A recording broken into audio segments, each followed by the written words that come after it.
నేర్పుమయా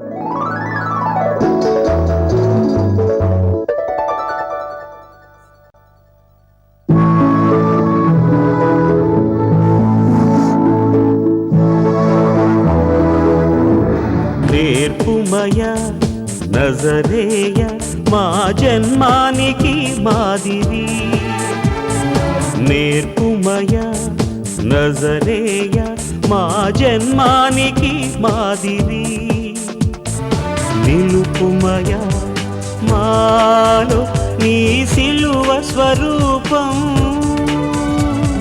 నిలుపుమయా మాలో నీ సిలువ స్వరూపం, నేర్పుమయా నజరేయ మా జన్మానికి మాదిరి.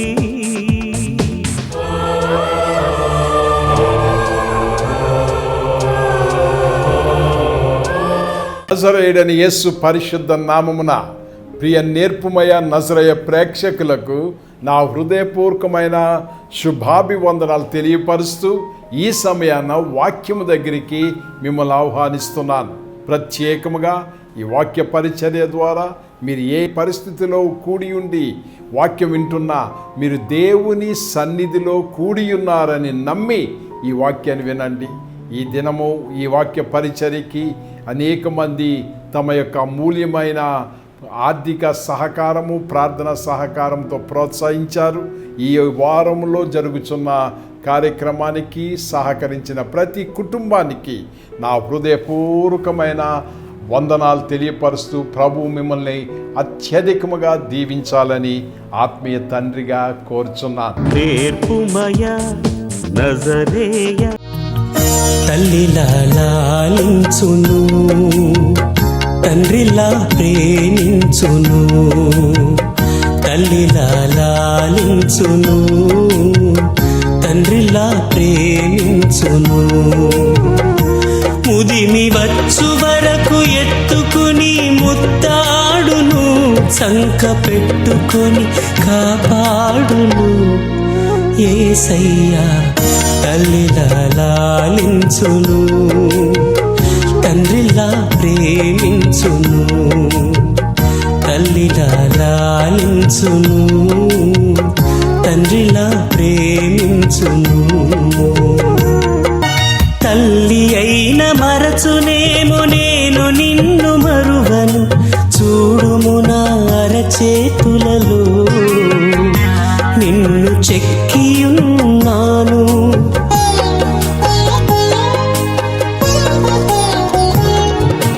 తల్లి అయిన మరచునేమో నేను నిన్ను మరువను, చూడుము నా అరచేతులలో నిన్ను చెక్కియున్నాను. నీ పాదము తొట్టిల్లనీయను నేను, నిన్ను కాపాడువాడు కునుకడు నిదురపోడు అని చెప్పి వాగ్దానం చేసిన యేసయ్యా. తల్లిలా లాలించును, తండ్రిలా ప్రేమించును. ఈరోజు ధ్యానం నిమిత్తము 2వ సమూయేలు గ్రంథం 21వ అధ్యాయము 10వ వచనములో యా కుమార్తె రిస్పా గోనె పట్ట తీసుకుని కొండపైన పరుచుకొని కోత కాలారంభము మొదలుకొని ఆకాశము నుండి వర్షము ఆ కళేబారముల మీద కురియ వరకు అచ్చటనే ఉండి పగలు ఆకాశ పక్షులు వాటి మీద వాలకుండాను, రాత్రి అడవి మృగములు దగ్గరగా రాకుండాను వాటిని కాచుచుండగా అయ్యా కుమార్తె రిస్పా అను సౌలు ఉపపత్ని చేసినది దావీదునకు వినబడెను. యేసయ్య నీ వాక్యం దగ్గరికి వస్తున్నాను. నీ వాక్యాన్ని ధ్యానిస్తుండగా ఈ మాతృ దినోత్సవం నాడు అమ్మలా ప్రేమించే నీ ప్రేమను గుర్తించే భాగ్యం మాకు ఇవ్వు. అమ్మలా అర్పించే ప్రేమ మాకు గుర్తించే భాగ్యం. అమ్మలో ఉన్న ప్రేమ, నీ ప్రేమను చూసే భాగ్యం. ఎవరు ఏ వేదన, ఏ ఆనందం, ఏ గుబులుతో నీ సన్నిధికి వచ్చారో తెలుసు. వారి హృదయాలకు కావలసిన ఆదరణ, ధైర్యము, ఆనంద వాక్యాలు అందించి దీవెనకరమైన ఆరాధనతో మమ్మల్ని పంపించమని నీవే కనపడు, నీవే ప్రత్యక్షపరచుకో, నీ స్వరం వినిపించు, నీవే మహిమ ఘనత తెచ్చుకొనమని యేసు పరిశుద్ధ నామమున వేడుకొనుచున్నాము తండ్రి. ఆమేన్. ఒక హాస్టల్లో ఒక అమ్మాయి ఎప్పుడు ఏడవదు, నవ్వుతూ ఉంటుంది, లేక మౌనంగా ఉంటుంది. వార్డెన్ వచ్చి ఆ హాస్టల్ అమ్మాయిని అడుగుతుంది, అమ్మా, ఈ ఆశ్రయంలో ఉన్న అందరూ ఏడుస్తారు, కానీ నువ్వు ఎప్పుడు ఏడవడం చూడలేదు, ఎందుకు నువ్వు ఏడవవు అని అడుగుతాడు. అప్పుడు ఆ కుమార్తె హాస్టల్లో ఉన్న అమ్మాయి ఉంటుంది, మా అమ్మ చనిపోయాక నాకు ఏడవడానికి ఎవరూ లేరు. అమ్మ, ఈ మాట, ఈ ఉచ్చారణ, ఇది గుండెల్లోంచి వస్తుంది, కడుపులో నుంచి వస్తుంది, గొంతుకులో నుంచి బయటపడుతుంది. అమ్మ అనే పదములో పులకరింపు ఉంటుంది, వేదన ఉంటుంది. అమ్మ గురించి చెప్పడానికి మాటలు సరిపోవు. ఈరోజు నేను ప్రత్యేకంగా ఒక ప్రత్యేకమైన అమ్మను మీ ముందు పెడుతున్నాను. ఆ అమ్మ యొక్క క్యారెక్టర్ని బయటికి తీసి ఆమెలో నుంచి మనం నేర్చుకోవలసినవి, ఆధ్యాత్మికంగా నేర్చుకోవలసిన లక్షణాలు, గుణాలు, క్యారెక్టర్ ఈ అమ్మ ఈ మాతృ దినోత్సవాన ఎవరైనా సరే ఈరోజు నువ్వు తెలుసుకోవాలని దేవుడు మనకు బోధించాలని ఈ 2వ సమూయేలు 21వ అధ్యాయము 10వ వచనములో కొన్ని మాటలే ఉన్నాయి ఆమె గురించి. అయ్యా కుమార్తెయగు రిస్పా, ఆమె కూడా ఒకప్పుడు తల్లిని కలిగిన కూతురే. నా ప్రియమైన సంగమా, ఈ యొక్క మదర్స్ డేన అమ్మ కాగలిగిన స్త్రీలని గౌరవించడం కాదు, అమ్మ కలిగిన ప్రతి స్త్రీని, ప్రతి తల్లిని, అమ్మను కలిగిన ప్రతి వ్యక్తిని మనము గౌరవించాలి. మనము అమ్మ కాకపోయినా, బిడ్డలు లేకపోయినా, కొన్నిసార్లు నేను ఊహించగలను, మదర్స్ డే రోజున నించోండి అని అయ్యగారు పిలిస్తే నేను ఎలా నుంచోను, నాకు బిడ్డలు లేరు కదా అని భయము, ఆందోళన కలిగిన తల్లులు ఉన్నారు. లేక నేను నుంచున్నప్పుడు ఈమె నుంచుందేమిటి అనే ఆలోచనలు నా మీద పడతాయేమో అనే భయము కలిగిన వారు ఉండవచ్చు. లేక అమ్మ బిడ్డను కలిగి ఆ బిడ్డను కోల్పోయాక ఇక బిడ్డలు లేని అమ్మగా మిగిలిపోయినప్పుడు ఆ జ్ఞాపకాలతో కూడా వేదనతో నిలబడడానికి శక్తి లేక కృంగిపోయిన అమ్మలు ఉండవచ్చు.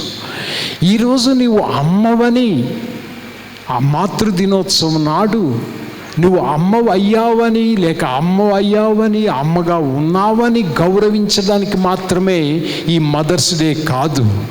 అమ్మను కలిగిన బిడ్డలుగా రుణపడి ఉన్నాం మనం. అమ్మను కలిగిన బిడ్డలుగా, అమ్మ లేకుండా మనలో ఎవరు లేరు. అమ్మ లేనప్పుడు మొత్తం జీవితంలో అంతా కోల్పోయినట్టు ఉంటుంది. అమ్మ ప్రేమ ఎంత దూరమైనా వెళ్తుంది. అదే ప్రేమ దేవుని ప్రేమ కూడా. ఎంత దూరమైనా వెళ్తుంది దేవుని ప్రేమ. దేవుడు లోకమును ఎంతో ప్రేమించెను, ఎందుకంటే ఆయనకున్న ఒకే ఒక కుమారుణ్ణి మనము నశింపక నిత్య జీవం పొందాలని అనుగ్రహించాను. That is motherly love. దేవుడు లోకమును ఎంతో ప్రేమించాను. ఎంత దూరం వెళ్ళాడంటే, నీవు నేను నరకంలో పడిపోకుండా నిత్యము ఆయనతో ఆనందించాలని దారంటూ ఏదైనా ఉంటే ఆ దారి తన కొడుకు యొక్క శవమే, మరణమే, కలేబారమే అని తెలుసుకున్నప్పుడు ఆ కొడుకుని కలేబారముగా మార్చి కల్వరిలో మనకు అర్పించేసి నీవు నేను నిత్యము జీవించాలి. ఎంత దూరము దేవుని ప్రేమ, ఎంత అమూల్యమైంది. అందుకే ఈరోజు అయ్యా కుమార్తె రిస్పా జీవితంలో నుంచి కొన్ని సత్యాలు తెలుసుకున్నప్పుడు అమ్మ ప్రేమ ఎంత దూరం వెళ్తుంది అనే ప్రశ్న, అమ్మ లేకపోతే ఏడవడానికి ఎవరు ఉన్నారు నాకు అనే ప్రశ్న, వీటన్నిటి మధ్య ఈ అయ్యా కుమార్తె రిస్పా, ఆమె కలిగిన కుమారులు, ఆమె తల్లిగా ఆమె నెరవేర్చిన పాత్ర ఏ రీతిగా తన బిడ్డల గౌరవాన్ని నిలబెట్టింది, ఏ రీతిగా ఇశ్రాయేలు దేశము శాపగ్రస్తముగా ఉన్నప్పుడు తన బిడ్డల్ని కన్న కొడుకుల్ని కలేబారాలుగా వేలాడదీసేస్తే ప్రాయశ్చిత్తముగా, పరిరక్షణగా, పాపము శాపము వైదొలగడానికి తన కన్న కొడుకుల్ని వేలాడదీసేస్తే ఆ తల్లి ఎలాగూ ముందుకు వెళ్ళింది, తన పాత్ర ఎలా నిర్వహించింది. తన బిడ్డలు కలేబారముగా మారిపోతే, శవాలుగా మారితే, నా దేశము ఆశీర్వాదకరముగా మారితే చాలు అని కలేబారాలుగా మార్చేసిన అయ్యా కుమార్తెయగు రిస్పా, ఆమె యొక్క క్యారెక్టర్ చిన్ని పదములలో పూర్తిగా మనకు అర్థమవుతుంది.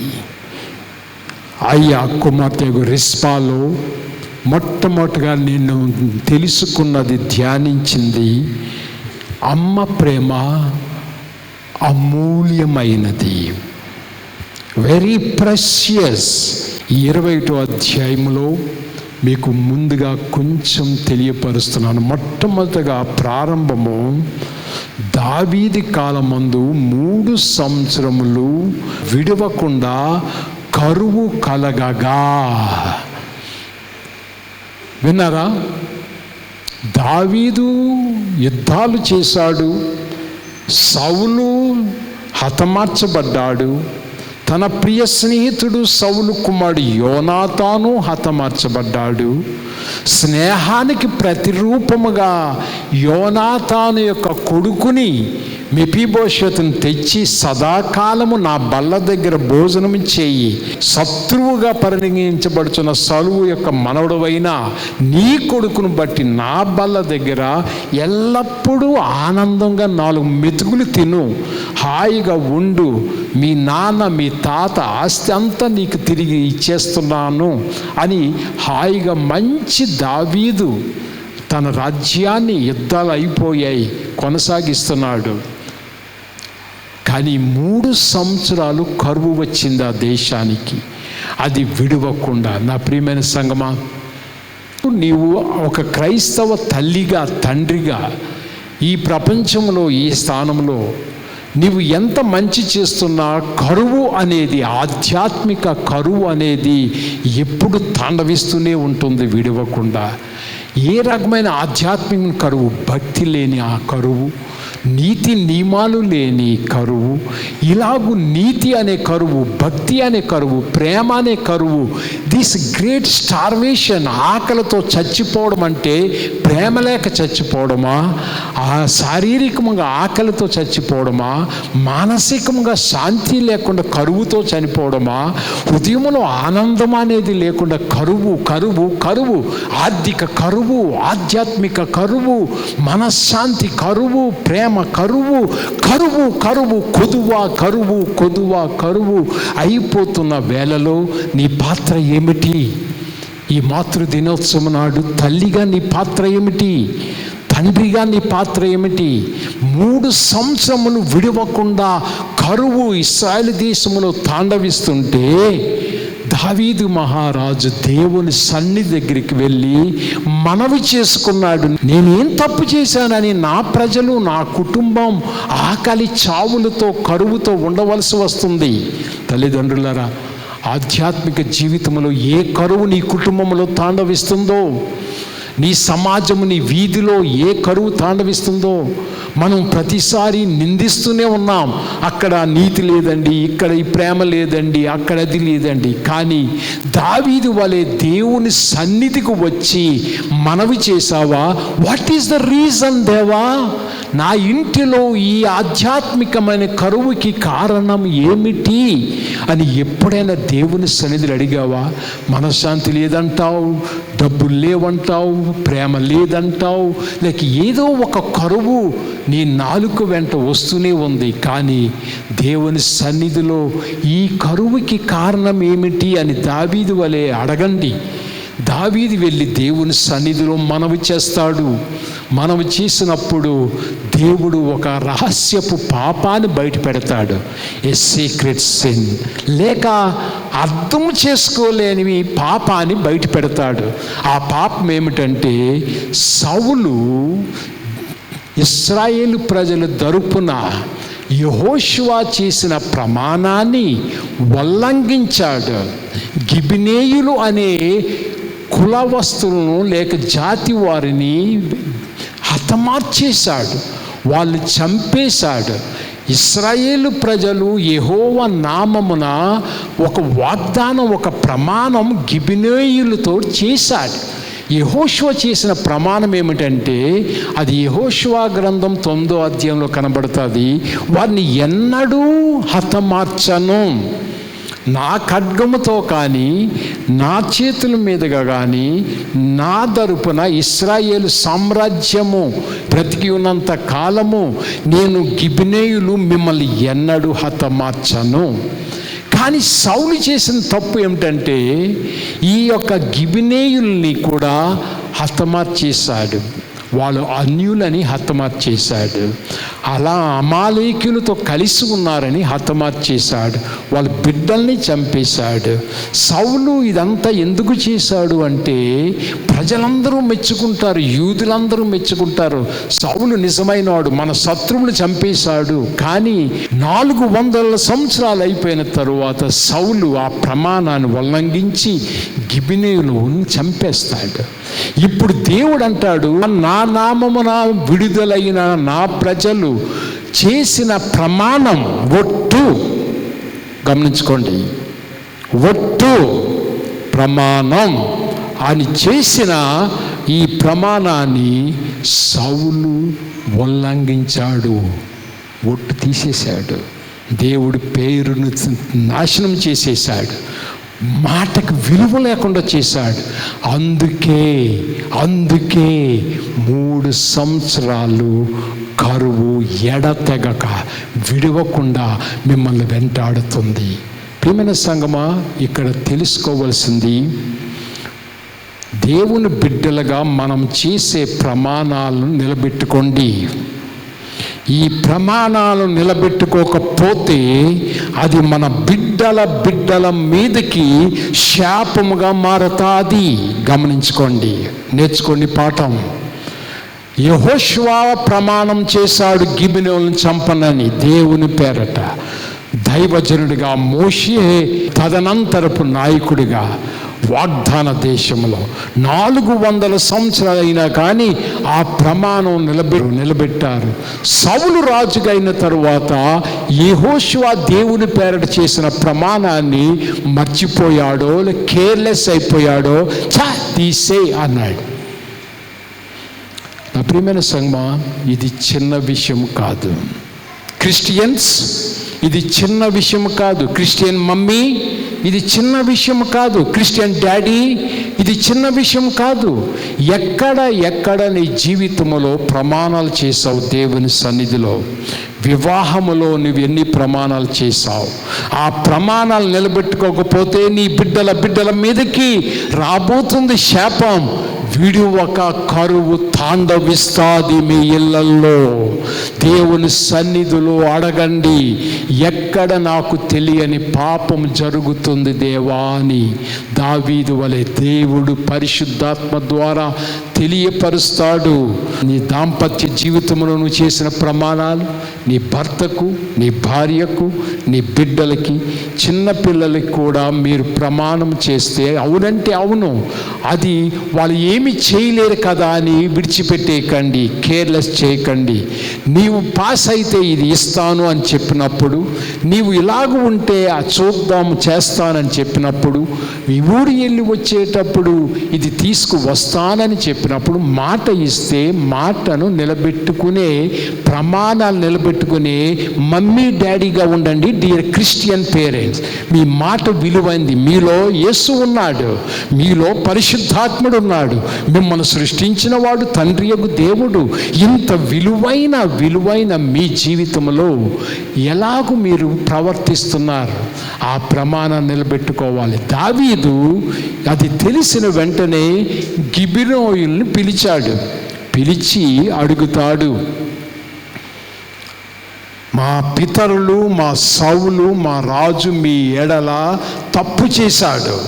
యెహోషువ 400 సంవత్సరాల క్రితము ఒట్టు మిమ్మల్ని చంపను అని ప్రమాణం చేసిన, దేవుని పేరట చేసిన ప్రమాణాన్ని మా రాజు, మా పితరుడు ఉల్లంఘించాడు. అందుకే కరువు వచ్చింది. గిబియోనులారా, ఇప్పుడు మమ్మల్ని ఏమి చేయమంటారు? వాట్ షల్ ఐ డూ అని అడుగుతాడు దావీదు. ఆ గిబియోనులను పిలిచి, మీకేమి చేయకూర్చున్నారు మీరు? ఇప్పుడు ఈ గిబియోనీయులు అనేవాళ్ళు వచ్చి దావీదుతో అంటారు, మాకు బంగారం వద్దు, వెండి వద్దు, మా కుటుంబాలని హతం చేసిన సౌలు సంతానములో నుంచి 7 కుమారులను మాకు ఇవ్వు, వాళ్ళని మేము దేవుని సన్నిధిలో ప్రజలందరి ఎదుట ఉరితీస్తాం. వాళ్ళ శవాలు, వాళ్ళ కళేబరాలు వీధిలో నిలబడతాయి. వాళ్ళ శవాలైనా దించం, వాళ్ళని ఆ ఉరితాడులోని వేలాడదీస్తాం. ఆ ఉరితాడికి ఆ ఎముకలు ఇరిగాక వాళ్ళు నేలన పడతారు, మట్టికి మట్టి అవుతారు.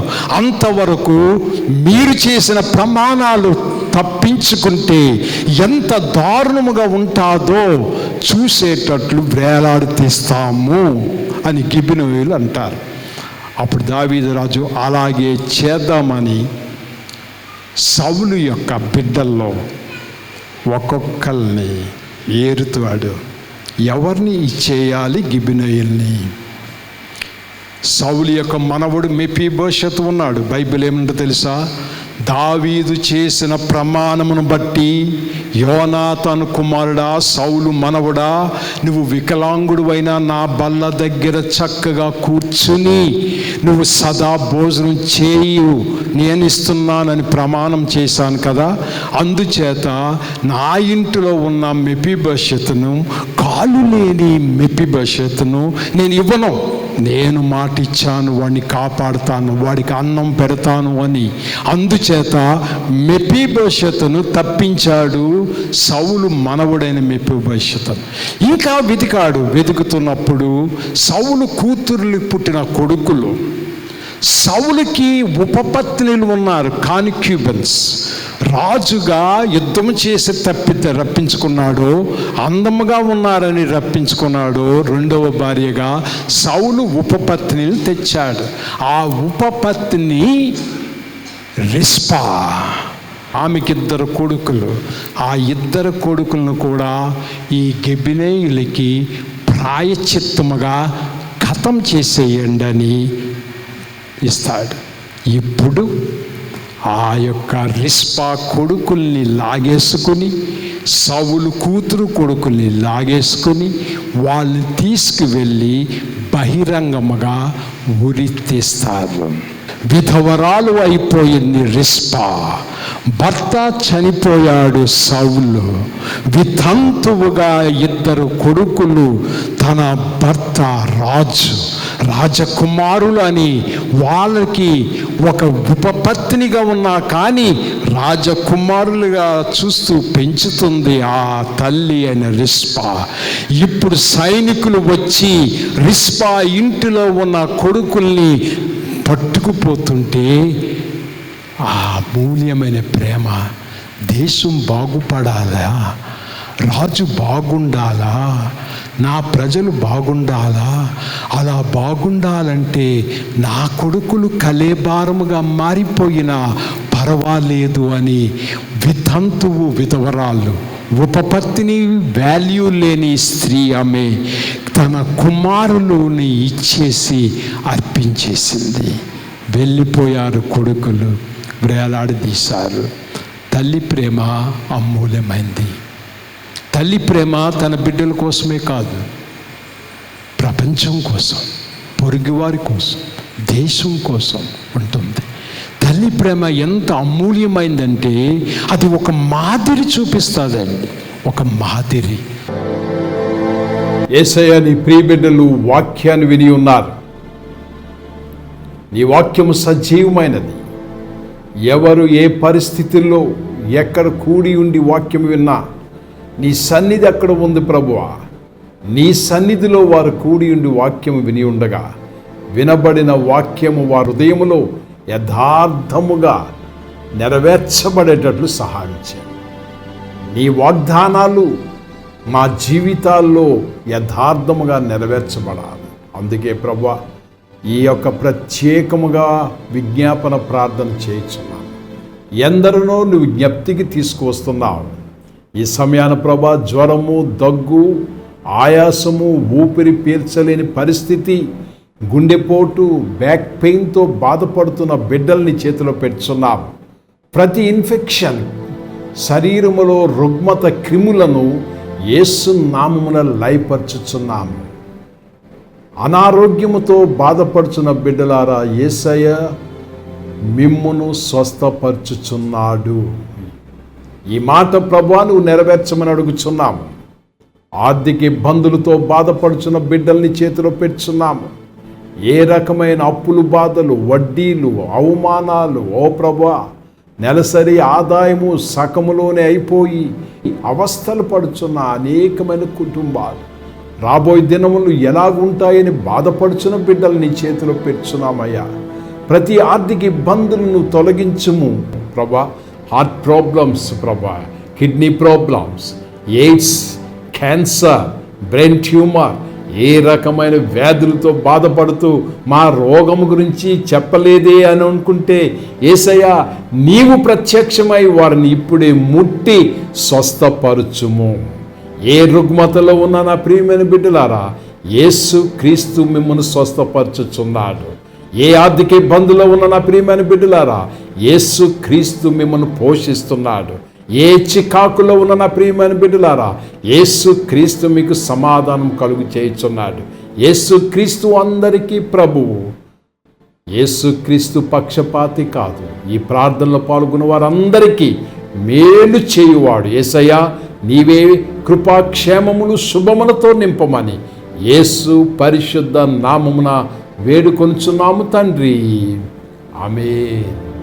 మన పరమ తండ్రి అయిన దేవుని యొక్క ప్రేమయు, ప్రభు అయిన యేసు క్రీస్తు వారి యొక్క కృపయు, పరిశుద్ధాత్మ దేవుని యొక్క అన్యోన్య సహవాసం మనకును, ఆయన ప్రేమించిన బిడ్డలకును, మరి ముఖ్యముగా ఈ కార్యక్రమం చూసి వాక్యములో పాల్గొన్న ప్రతి ఒక్కొక్కరికి సదా తోడై ఉండునుగాక.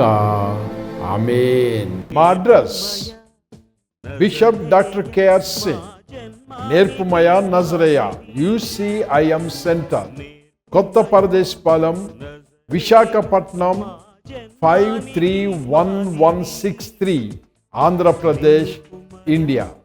ఫోన్ నంబర్స్ 9440131297 మరియు రెండవది 8500734777.